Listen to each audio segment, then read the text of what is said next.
Chers internautes, nous méditons en ce jour les textes du 27e dimanche du temps liturgique, année B, et l'évangile est tiré de Saint Marc au chapitre 10, versets 2 à 16. La première lecture tirée du livre de la Genèse au chapitre 2, versets 18 à 24. Et la deuxième lecture tirée du livre de la lettre aux Hébreux, au chapitre 2, versets 9 à 11. Dans l'évangile de ce jour, les pharisiens s'approchent de Jésus pour lui poser une question. Une question avec en toile de fond un piège. Piège sur les commandements de Dieu. La question qu'on lui pose est une question qui fascine, qui passionne même les foules, et où les pharisiens savaient que Jésus aurait du mal à répondre. Les pharisiens font un peu comme les journalistes aujourd'hui, lorsqu'ils interrogent les hommes politiques, les hommes religieux comme nous, ils interrogent avec en toile de fond toujours une idée, il y a toujours un danger.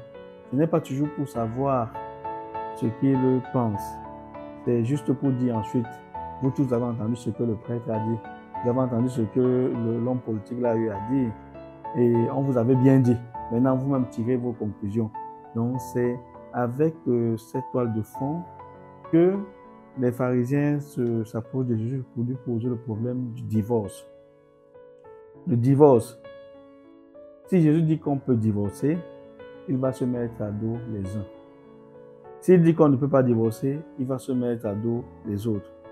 Et la question de répudiation était un problème ponctuel à ce moment parce qu'il y avait un véritable problème.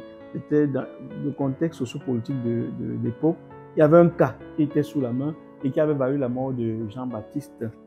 Jean-Baptiste, concernant le mariage d'Hérode et d'Hérodiade.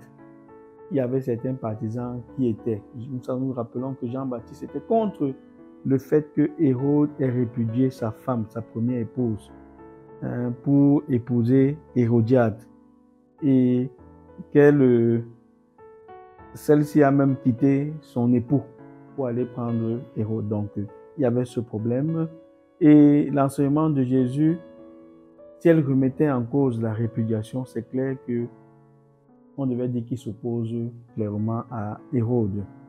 Les mêmes causes ayant les mêmes effets, il devait être exposé également à la brimade d'Hérode à l'époque. Voilà, les dirigeants, ça ne se discute pas leur prise de position ou leur divorce. Jésus donc va avoir une autre approche. Il va d'abord leur demander pourquoi est-ce qu'on renvoyait les femmes, pourquoi est-ce que Moïse a établi cette loi. Il va dire à cause de la dureté de votre cœur. Et il fallait, pour renvoyer, établir un acte de répudiation. L'acte de répudiation servait à quoi? Ça doit permettre théoriquement à l'épouse de se remarier légalement.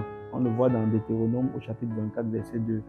Elle visait à protéger la condition fragile de l'épouse, du cœur parfois endurci de l'homme. Et à cette époque, les motifs de répudiation faisaient débat. C'était un problème vieux comme le monde. Aujourd'hui encore, les motifs de répudiation alimentent les commentaires dans les bureaux, dans les maquis, et ne pas trouver grâce. Les divorces viennent parfois du fait que la femme est stérile, l'adultère, le mauvais caractère de l'un ou de l'autre, la mauvaise cuisine, ça va dans tous les sens. Mais Jésus ne va pas entrer dans ce débat tel que les pharisiens le voulaient.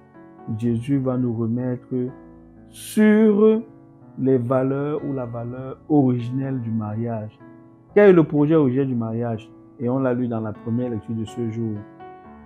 Dans la première lecture, au commencement, lorsque le Seigneur fit le ciel et la terre, il dit, il n'est pas bon que l'homme soit seul, je vais lui faire une aide qui lui correspondra. Voilà. Et l'homme dit, je vais vous faire fi de tout le texte. L'homme dit, alors, cette fois-ci, voici l'os de mes os et la chair de ma chair. Donc, Aux origines, Dieu ne veut pas favoriser l'un ou l'autre. Les deux, l'homme et la femme, sont ensemble, image de Dieu.